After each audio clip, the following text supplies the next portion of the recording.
ஓம் ஸ்ரீ குருப்பியோ நமக. நன்றாக குரு வாழ்க, குருவே துணை. பரபிரம ருத்ரகாயத்ரி ஞானஸ்தலத்தின் நண்பர்களுக்கு வணக்கங்களும் வாழ்த்துக்களும். சனி கர்ம சனி மிதுன லக்னத்திற்கு அதனுடைய பதிவை பார்க்குறோம். இப்போ யாரெல்லாம் சனியை பார்க்கணும், சனி உண்மையிலேயே கர்ம சனி நமக்கு பாதிப்பா அப்படிங்கிறது லக்ன பிரகாரம் பார்க்கணுங்கிறதுக்காகத்தான் இந்த பதிவு. நீங்கள் மிதுன ராசியாக இருந்தால் உங்கள் லக்னம் எதுன்னு பார்த்துக்கோங்க. அந்த லக்ன பதிவை போய் பாருங்கள். ஏன் அப்படின்னா, ராசி நிலையானது அல்ல. பல தடவை நம்ம சொல்லிகிட்டே வலியுறுத்தி வர்றோம். நீங்கள் எந்த சேனலில் போய் என்ன ராசி பலன் பார்த்தாலும் உங்கள் லக்ன பலன்னு பாருங்கள். அதாவது அந்த ராசி பலன் உங்கள் லக்னமாக இருந்தால் அதை எடுத்துக்கோங்க. இப்போ மிதுன லக்னத்திற்கு 10ஆம் இடத்துல சனி இருக்கார் அப்படின்னா, கர்ம சனி அப்படின்னா 10ஆம் இடத்தை ஸ்ட்ராங்காக செய்வாருன்னு அர்த்தம் தான். ஆனால் அது நல்லதாக செய்வாரா கெட்டதாக செய்வார்? சனி 2.5 வருஷ காலம் அந்த 10ஆம் இடத்துல போகும்போது ஒவ்வொரு நட்சத்திரத்துக்கும் ஒவ்வொரு மாதிரி செய்கிறார். இப்போ சனியுடைய நட்சத்திரத்திலே இப்போ போயிட்டுருக்கார். இது ஒரு பக்கம்.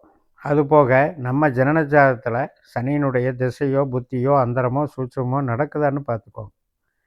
அதை பார்த்துக்கிட்டு அதுக்கப்புறம் அந்த சனி நமக்கு எப்படிப்பட்டவர்னு நம்ம ஜாதகத்தில் முதல்ல தெரிய வரும். அதை கணக்கில் எடுத்துக்கிட்டு அதுக்கப்புறம் அந்த பலனை தான் 10ஆம் இடத்துலேருந்து வழங்க போகிறாருங்கிறத புரிஞ்சுக்கோங்க. இப்போ உதாரணத்துக்கு நமக்கு பணம் கொடுக்குறவர், வேலை கொடுக்குறவர், தொழில் கொடுக்குறவர் தான் சனி நட்சத்திர அடிப்படையில்.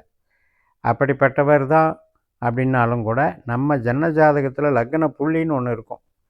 இப்போ நம்ம செவ்வாய் மிருகசிரீஷத்தில் லக்ன புள்ளி அமையலாம், திருவாதிரையில் லக்ன புள்ளி அமையலாம், அதே மாதிரி புனர்பூசத்தில் லக்ன புள்ளி அமையலாம்.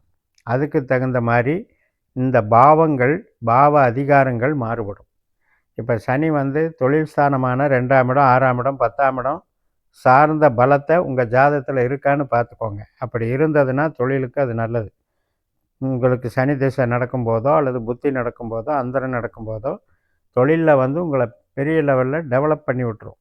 அதை பற்றி பயப்பட வேண்டியதில்லை. கரும சனின்ன உடனே நமக்கு எல்லாமே கெட்டதாக நடக்கும், சனி திசை நடக்குது வேறு, சனி கோச்சாரத்தில் கர்மத்தில் இருக்குது, ரொம்ப பாதிச்சிரும்னால நம்ம நினைக்க வேண்டியதில்லை.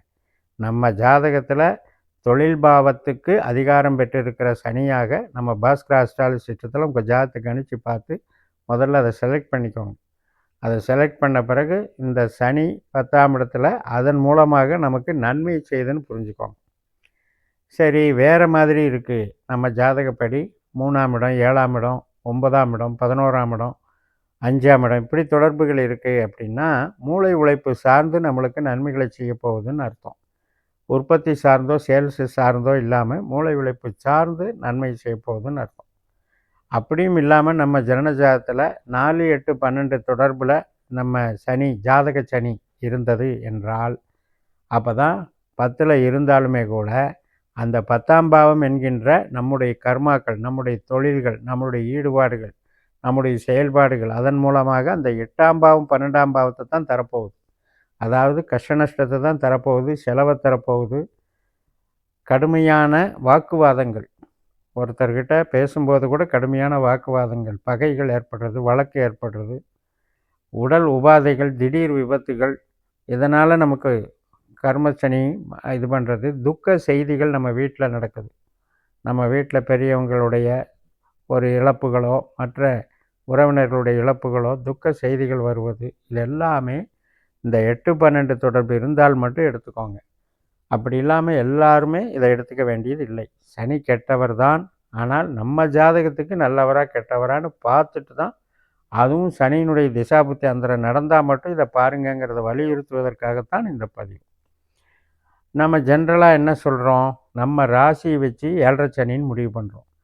நம்ம ராசிக்கு முன்னால் 2.5 வருஷம், ராசியில் 2.5 வருஷம், ராசிக்கு பின்னால் 2.5 வருஷம், இப்படி இந்த 7.5 வருஷ சனின்னு ட்ரெடிஷ்னலாக நம்ம அஸ்ட்ராலஜியில் பார்த்துக்கிட்டே வந்திருக்கிறோம்.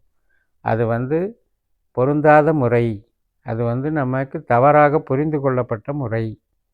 ஏனென்றால் ராசி நிலையானது கிடையாது. இப்போ நீங்கள் என்ன மிதுன லக்னமாக இருந்தாலும் எந்த லக்னமாக இருந்தாலும் ஏதோ ஒரு ராசியில் பிறந்திருப்பீங்க.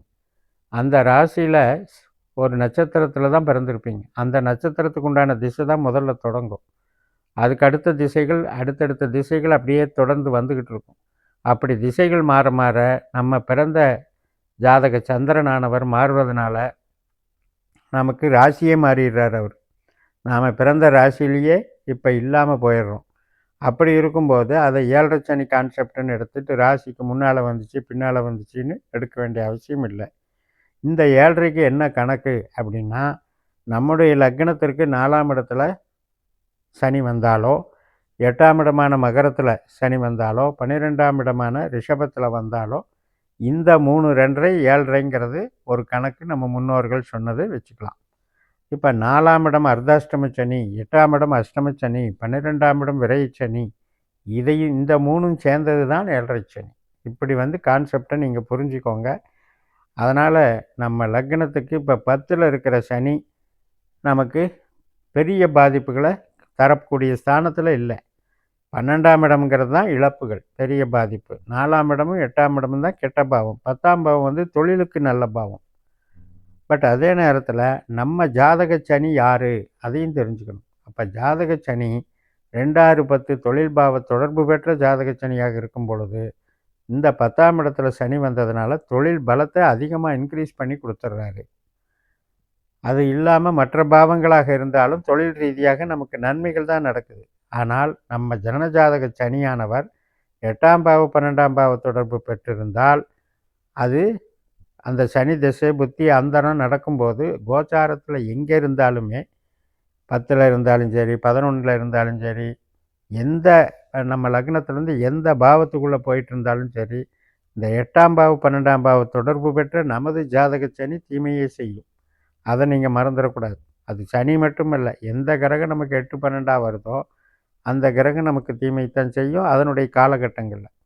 அதனால் உங்களுக்கு சனியினுடைய திசையோ உங்களுடைய புத்தியோ அந்தரமோ சூட்சமோ நடந்தால் மட்டும் உங்களுக்கு சனியை கோச்சாரத்தில் பாருங்கள். மற்ற திசா புத்தி நடக்கும்போது பார்க்க வேண்டியதில்லை. எப்படி இருந்தாலும் ஒரு சின்ன பீரியடாவது சனியினுடைய பீரியட் வரும். அந்த பீரியடில் டைமில் அந்த சனி 10ஆம் இடத்தின் பலனை கண்டிப்பாக தந்துடுவார். அதுக்குண்டான நிகழ்வை நம்ம எதிர்பார்க்கலாம். இப்படித்தான் ஒவ்வொரு கிரகத்திற்குமே நாம் அந்த பாவ பலன்களை பார்த்துக்கணும். நம்ம பிறந்த ஜாதகத்தில் அந்த கிரகத்துக்கு என்ன அதிகாரம், இப்போ கோச்சாரத்தில் என்ன நட்சத்திரத்தில் போகுது, அந்த நட்சத்திரம் நமக்கு என்ன பாவத்தை ஐடென்டிஃபை பண்ணுது நம்ம ஜனன ஜாதகத்தில், அதன் அடிப்படையில் தான் நமக்கு விதி நமக்கு நிகழ்வுகளை நடத்தி தருகிறது. இந்த முறையை நீங்கள் அடாப்ட் பண்ணி உங்கள் ஜாதகத்தை அஸ்ட்ராலஜி கணிச்சு வச்சுக்கோங்க. ஜாதகம் பாஸ்கரா அஸ்ட்ராலஜி சிஸ்டத்தில் உங்கள் ஜாதகத்தை கணிச்சு வச்சுக்கும்போது குறிகாட்டிகள் என்ற 12 பாவ உபநட்சத்திரங்கள் கிடைக்கும். இந்த 12 பாவ உபநட்சத்திரங்களில் தான் உங்களுக்கு 8ஆம் பாவ 12ஆம் பாவ அதிகாரமாக சனியாக வந்திருந்தால் தீங்கு செய்யும். இல்லை தொழில் ஸ்தானத்துக்கு அதிகாரியாக அது வந்திருந்தால் நன்மை செய்யும். அப்படி புரிஞ்சுக்கோங்க. ஜென்ரலாகவே சனி ஒட்டுமொத்தமாக எல்லாருக்கும் கெடுதலை பண்ண வேண்டிய அவசியமும் இல்லை. அதே மாதிரி யோக சனி என்கின்ற விஷயம் நம்ம ஜாதக சனியில் தான் அடங்கி இருக்கிறதோ ஒழிய கோச்சார சனியில் அடங்கலை. நம்ம ஜாதக சனியில் அது தொழிலுக்கு யோகமாக இருந்தால் நிச்சயமாக அந்த திசாபுத்தி அந்தரத்தில் கோச்சாரம் அதுக்கு சப்போர்ட் பண்ணுது. இப்போ 10ஆம் இடம் தொழில் ஸ்தானம், தொழிலை விருத்தி பண்ண வேண்டிய சனி திசை நமக்கு நடக்குதுன்னா அது 10லேயும் கோச்சாரத்தில் வரும்போது 10ஆம் பாவத்தை ஸ்ட்ராங்காக செய்ய போகுதுன்னு அர்த்தம். அப்படி இந்த ஜோதிடத்தை பயன்படுத்துங்கள் என்று சொல்லி நிறைவு செய்கிறேன். இந்த சேனலை சப்ஸ்கிரைப் பண்ணி ஷேர் பண்ணுங்கள். உங்கள் தனிப்பட்ட ஜாதக பலாபலன்களை என்னுடைய வாட்ஸ்அப் நம்பரில் தொடர்பு கொண்டு பலன் பெறுங்கள். உங்களிடமிருந்து விடைபெறுகிறேன். உங்கள் JMS. நன்றி, வணக்கம்.